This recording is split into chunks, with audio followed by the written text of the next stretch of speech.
سورہ ممتحنہ کی آیت نمبر 4 میں تعالیٰ فرماتے ہیں وَقَدْ كَانَتْ لَكُمْ أُسْوَةٌ حَسَنَةٌ فِي إِبْرَاهِيمَ وَالَّذِينَ مَعَهُ، اور تمہارے لیے ابراہیم علیہ السلام اور جو ان کے ساتھی تھے ان میں تمہارے لیے بہت اچھی مثال ہے۔ چونکہ پچھلی آیت مبارکہ میں یہ کہا جا رہا ہے کہ تم اپنے ارحام کے رشتوں کو اور اپنی اولاد کے رشتوں کو جو ہے وہ اللہ تعالیٰ کے تعلق کے اوپر ترجیح مت دو، تو اس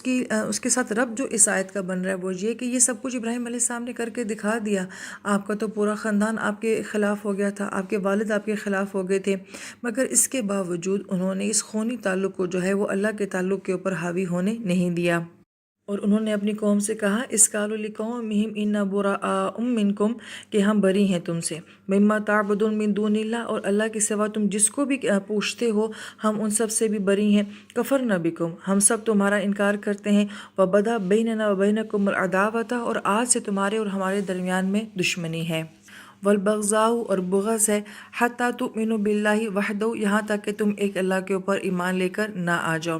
اب یہاں پہ بڑی پیاری بات مفسرین کرام یہ فرماتے ہیں کہ اپنی خونی رشتوں کو چھوڑنا اور بیک وقت اپنی پوری فیملی کو چھوڑنا یہ آسان کام نہیں ہے۔ چلے انسان چھوڑ بھی دیتا ہے، مگر چھوڑنے کے بعد یہ کہہ دینا کہ آج کے بعد تمہاری ہماری دشمنی ہوگی اور ایک دوسرے کے لیے بغض ہو گیا، تو یہ تو فطری رشتوں کی محبت اتنی گہری ہوتی ہے کہ انسان چاہے بھی تو نہیں نکال سکتا ہے، مگر ایمان کتنا زیادہ ہے، اور یہ بہت بڑا ایمانی جملہ ہے کہ اب ہمارے دل میں تمہارے لیے محبت بھی باقی نہیں رہی ہے۔ انسان تعلق توڑ سکتا ہے، محبت و زبردستی دل سے نہیں نکال سکتا، مگر ان لوگوں کا ایمان اتنا خوبصورت تھا کہ انہوں نے ان کو اپنی محبتوں سے بھی بے دخل کر دیا۔ لیکن بہت غور طلب بات یہ بھی ہے کہ حتیٰ کا لفظ آیا ہے کہ اگر تم یہ دشمنی چھوڑ دو اور اگر تم یہ نافرمانی چھوڑ دو اور ایک اللہ کے اوپر ایمان لے کر آ جاؤ، ہماری محبتیں بحال ہو جائیں گی۔ یہ بہت گہری بات ہے کہ محبت کرنی ہے تو اس وجہ سے کہ تم اللہ کے ہو یا نہیں ہو، اور اگر محبت نہیں کرنی ہے تو اس بات پہ ختم ہو جاتی ہے کہ تم اللہ کے نہیں بن سکے تو ہمارے بھی نہیں بن سکتے ہو۔ کیا آج ہم بھی اسی لیول پہ ایک دوسرے سے محبت کرتے ہیں، ایک دوسرے کو چاہتے ہیں؟ ہمارے تعلقات اور رشتوں کی بنیاد بھی کیا اسی بات کے اوپر ہوتی ہے؟ لہذا اس آیت مبارکہ میں نفرت کی وجہ بھی بتا دی کہ وہ اللہ کے نہیں ہے، نفرت کی وجہ ہے، اور جس دن یہ وجہ ختم ہو جائے گی نفرت بھی ختم ہو جائے گی۔ تو گویا کہ کافر سے جو ہے اس وقت تک نفرت ہے جب تک کہ اس کا کفر نہیں ختم ہو جاتا، تو گویا کہ کافر سے نفرت نہیں ہے بلکہ کافر کے کفر سے نفرت ہے۔ اللہ قول ابراہیم لابیہ، یہاں تک ابراہیم علیہ السلام نے اپنے والد کے بارے میں کہا لأستغفرن لک، میں آپ کے لیے ضرور مسلسل استغفار کرتا رہوں گا، وما املک لک من اللہ من شیء، لیکن میں اللہ تعالیٰ کے سامنے آپ کے معاملے میں کوئی ذاتی اختیار نہیں رکھتا، ربنا علیک توکلنا والیک انبنا والیک المصیر۔ اب یہاں پہ اس آیت مبارکہ پہ اگر غور کیا جائے، ابراہیم علیہ السلام اس وقت تک اپنے والد کے لیے استغفار کرتے رہے جب تک کہ اللہ پاک نے منع نہیں فرما دیا، یا جب تک آپ کو یہ بات معلوم نہیں ہو گئی تھی کہ اب میرے والد کے لیے دعا کرنا جو ہے وہ مفید نہیں ہے کیونکہ وہ اب ایمان لے کر نہیں آئیں گے۔ لیکن جو غور طلب بات ہے وہ یہ کہ اس وقت تک مانگتے رہے جب تک کہ امید باقی رہی کہ شاید کوئی بات ایسی ہو جو میرے باپ کے دل کے اوپر اثر کر جائے اور وہ ایمان لے کر ہیں۔ لہٰذا جب تک فائنلی نا امیدی نہ ہو جائے اس وقت تک ہمیں کسی غیر مسلم کے لیے، کسی دوسرے کے لیے ہدایت کی دعا جو ہے وہ مانگتے رہنے چاہیے۔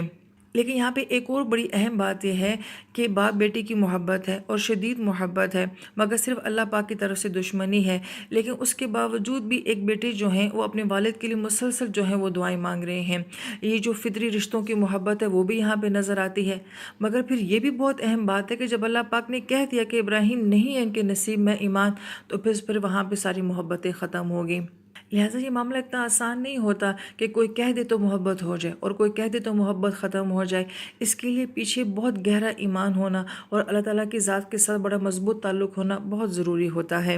اور اس آیت پہ ہم جب غور کرتے ہیں تو ربنا علیک توکلنا، علیک پہلے آ رہا ہے، توکلنا بعد میں آ رہا ہے، الیک پہلے آ رہا ہے، انبنا بعد میں آ رہا ہے، الیک پہلے آ رہا ہے اور مصیر بعد میں آ رہا ہے۔ گرامر کے لحاظ سے یہاں پہ بہت اہم نقطہ یہ ہے کہ جب کبھی جملے کی ترتیب اس طرح سے بدلی جائے کہ ترتیب تو بنتی ہے توکلنا علیکا، انبنا علیکا اور مصیر علیکا، کہ ہم نے آپ کی طرف لوٹنا ہے، مگر جب اس طرح سے ہو کہ جار مجرور پہلے آ جائے تو اس کا مطلب ہے کہ وہاں ہوتا ہے کہ وہ چیز سوائے اللہ کے کسی اور کے لیے ہو ہی نہیں سکتی، لہٰذا توکل صرف اللہ کی ذات کے ساتھ ہو سکتا ہے، دنیا کے کسی انسان کے اوپر آپ توکل کے لیول کا بھروسہ نہیں کر سکتے۔ انبنا، ہمیں لوٹنا کس کس کی طرف ہے، رجوع کس کی طرف کرنا ہے، یہ رجوع سوائے اللہ کے کسی کی طرف نہیں ہو سکتا۔ اور مسیر کا مطلب ہوتا ہے اپنی فائنل منزل کی طرف لوٹنا، جو آپ کی آخری منزل ہے وہاں تک پہنچنا، اور آخری منزل سوائے اللہ کے اور کوئی ہو ہی نہیں سکتی ہے، اس لیے یہاں پہ جملے کی ترتیب کو جو ہے وہ بدلا گیا ہے۔ اور پھر اس کے بعد آیت نمبر 5 میں فرماتے ہیں ربنا، اے ہمارے رب، لا تجعلنا فتنة للذین کفروا، کہ ہمیں کافروں کے لیے آزمائش نہ بنانا، واغفر لنا ربنا، اور اللہ تعالیٰ آپ ہمیں معاف فرما دیں، انک انت العزیز الحکیم، بے شک آپ کی ہستی جو ہے وہ زبردست غلبے والی اور حکمت والی ہے۔ اس آیت مبارکہ کی ایک تفسیر تو یہی بنتی ہے کہ اللہ تعالیٰ ہمیں ہمارے رشتہ داروں کو کافروں کے ظلم کا نشانہ نہ بنانا، ان کی آزمائش کا جو ہے وہ نشانہ نہ بنانا۔ لیکن جو دوسرا مفسرین معنی بیان فرماتے ہیں وہ یہ کہ اللہ تعالیٰ ہمیں ہمارے کردار، ہمارے اعمال ایسے جو ہیں وہ کافروں کے لیے آزمائش نہ بنانا، فتنہ نہ بنانا، یعنی کہ ہمیں دیکھ کے کوئی دین سے متنفر نہ ہو، کافر ہمیں دیکھ کے یہ بات نہ کہیں کہ ہم نے ان جیسا مسلمان نہیں ہونا ہے۔ یہ بڑی اہم آیت مبارکہ ہے کہ کوئی غیر مسلم اگر کسی مسلمان کی وجہ سے دین سے متنفر ہو رہا ہے تو گویا کہ اس کے دین سے پھر جانے کا سبب مسلمان خود بن رہا ہے، جس کے ذمہ تھا کہ اس نے دعوت دینی ہے۔ لہٰذا غیر مسلم دنیا کو اس سے کوئی مطلب نہیں ہے کہ قرآن میں کیا نکات بیان کیے گئے ہیں اور قرآن کا مومن کیا ہے۔ غیر مسلم دنیا کو مطلب یہ ہے کہ یہ دنیا میں چلنے پھرنے والا مسلمان ہے، یہ کیسا مسلمان ہے۔ لہٰذا وہ ہماری ہسٹری نہیں دیکھیں گے، وہ صرف صحابہ کرام کو جا کے نہیں دیکھیں گے، وہ آج کے لیونگ مسلمان کو دیکھیں گے کہ یہ کیسا ہے۔ لہٰذا اگر میری ڈیلنگ سے، میری بات چیت سے، میرے کسی بھی عمل سے جو ہے اگر کوئی ایک کافر بھی جو ہے وہ متنفر ہو جاتا ہے دین سے تو یہ بہت بڑی آزمائش ہے اور یہ بہت بڑا فتنہ ہے۔ تو اگر اس آیت مبارکہ کے ضمن میں ہم اپنے آپ کو دیکھیں تو کیا آج ہم کافروں کے لیے آزمائش نہیں بن رہے، فتنہ نہیں بن رہے؟ کہ ہو سکتا ہے کہ بہت سارے لوگ جو ہے وہ دین میں آنا چاہتے ہوں، وہ اسلام کو پسند کرتے ہوں، لیکن مسلمان کو دیکھ کے وہ اسلام میں نہ آ رہے ہوں۔ اور اسی ضمن میں یہ نکتہ بھی بہت اہم ہے کہ کیا میں خود ایک ایسا مسلمان ہوں کہ مجھے دیکھ کے میرا گھر، میرے خاندان، میرے محلے والے، میرے آس پاس کے لوگ جو ہیں وہ دین میں آنا چاہتے ہوں، یا میرا کردار ایسا ہے کہ مجھے دیکھ کے لوگ متنفر ہو رہے ہیں دین سے کہ ہم نے ایسا دیندار نہیں بننا ہے۔ لہٰذا دین جو ہے وہ تلوار سے نہیں پھیلا بلکہ اعمال سے پھیلا ہے۔ فرض کریں کہ اگر صحابہ کرام یا ہمارے مسلمان فاتحین جو ہیں وہ کسی علاقے کو فتح بھی کر لیتے تھے، تلوار کے زور پہ کتنے عرصے تک آپ کسی کو جو ہے محکوم بنا سکتے ہیں؟ کیا وجہ ہے کہ وہ لوگ بعد میں مسلمانوں کو دیکھ کے اسلام قبول کر لیتے تھے اپنی مرضی اور اپنی خوشی سے، اور یہاں تک کہ مسلمان علاقے فتح کر کے جو ہے عوام کے حوالے کر کے آ جایا کرتے تھے اور بعد میں وہ خود اسلامی نظام وہاں پہ نافذ کیا کرتے تھے۔ تو یہ کس وجہ سے ہوتا تھا؟ وہ صحابہ کرام کے اعمال کو دیکھ کے ہوا کرتا تھا۔ اسے اللہ پاک فرماتے لقد کان لکم فی اسوۃ حسنہ، اور تمہارے لیے اس میں بہت اچھی مثال ہے، لمن کان یرجو اللہ والیوم الآخرہ، کہ جس کو اللہ تعالیٰ سے کوئی امید ہو اور آخر کے دن کی کامیابی کی کوئی امید ہو تو وہ ان مثالوں سے بہت کچھ سیکھ سکتا ہے، بہت کچھ اپنی زندگی میں تبدیلیاں لا سکتا ہے۔ وَمَن يَتَوَلَّ، لیکن اگر کوئی شخص ایسا نہیں کرتا، واللہ منہ پھیر لیتا ہے، اور فَإِنَّ اللَّهَ هُوَ الْغَنِيُّ الْحَمِيدُ، اب اللہ پاک دو صفات اپنی لے کر آئے ہیں۔ ایک تو یہ کہ بے نیازی، ہم نے کہا تھا کہ غنی وہ ہوتا ہے کہ جس کو کوئی پرواہ نہیں ہوتی کہ میرا خرچ کیسے چلے گا، میرا مہینہ کیسے گزرے گا۔ تو اللہ تعالیٰ کی شان مبارک جو ہے وہ بہت بے نیاز بھی ہے۔ الحمید، اور حمید جو ہے وہ ایسی صفت مبارکہ ہے، ایک محمود ہوتا ہے کہ تعریف کیا گیا، اس میں پھر بھی ایک تاثر ہوتا ہے کہ کوئی ہے جس نے تعریف کی ہے مگر وہ یہاں پر موجود نہیں ہے۔ مگر حمید کے یہ معنی ہوتا ہے کہ ایک ایسی ہستی کہ جس کو تعریف کرنے والے کی ضرورت ہی نہیں ہے، کوئی کرنے والا ہے یا نہیں ہے، وہ اپنی ہستی میں تعریف والا ہے۔ تو اللہ پاک یہ فرماتے ہیں کہ میں محتاج نہیں ہوں کہ تم میرے دین کی طرف آؤ، مجھ سے دوستیاں کرو اور میری خاطر یہ سب کچھ کرو، اگر تم نہیں کرتے تو میری شان بے نیاز بھی ہے اور مجھے تم لوگوں کی تعریف کی اور تم لوگوں کے دین کی ضرورت نہیں ہے۔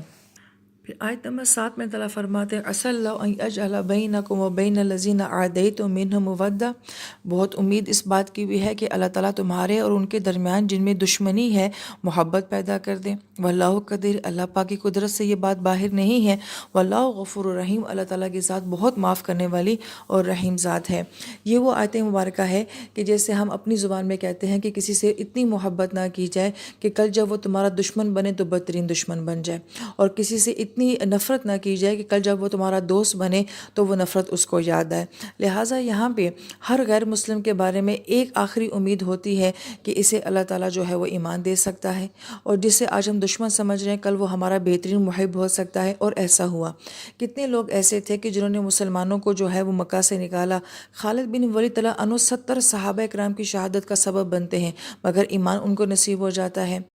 ہند جو ہیں وہ حضرت حمزہ تعالیٰ عنہ کا کلیجہ چبا لیتی ہیں، مگر جو ہے ان کو ایمان نصیب ہو جاتا ہے۔ حضرت اکرمہ رضی اللہ تعالیٰ عنہ جو کہ ابو جہل کے بیٹے ہیں، باپ کس حد تک بڑا دشمن ہے نبی علیہ السلام کا، اور بیٹے کو اللہ پاک نے ہدایت دے دی۔ تو اللہ پاک کے لیے کوئی بات مشکل نہیں ہے کہ جن کے درمیان میں دشمنیاں ہوں اللہ تعالیٰ ان کو محبتوں میں بدل دے۔ حدیث مبارکہ کا حوالہ آتا ہے کہ قاتل اور مقتول دونوں کو دیکھ کے اللہ پاک مسکراتے ہیں، اس لیے کہ جو قتل ہو گیا وہ تو شہید ہو گیا، اس کو منزل مل گئی۔ جو قاتل ہے کل وہ خود ایمان لے کر آئے گا، اور پھر وہ اللہ تعالیٰ کی راہ میں لڑ کے وہ بھی شہید ہو جائے گا۔ تو بعض کو سچویشن ایسی بھی ہوتی ہے کہ جو بدترین دشمن ہوتا ہے وہ آنے والے وقت میں اللہ کا بڑا بہترین دوست ہوتا ہے، جیسے کہ حضرت عمر رضی اللہ عنہ اب جب وہ تلوار لہرا رہے تھے، نبی علیہ السلام کے خلاف باتیں کرتے تھے اور نعرے لگاتے تھے، تو اس وقت یہ سارا معاملہ آسمانوں پہ کیسا دیکھا جاتا تھا کہ یہی عمر ہوگا جو کل عاشق رسول بن جائے گا۔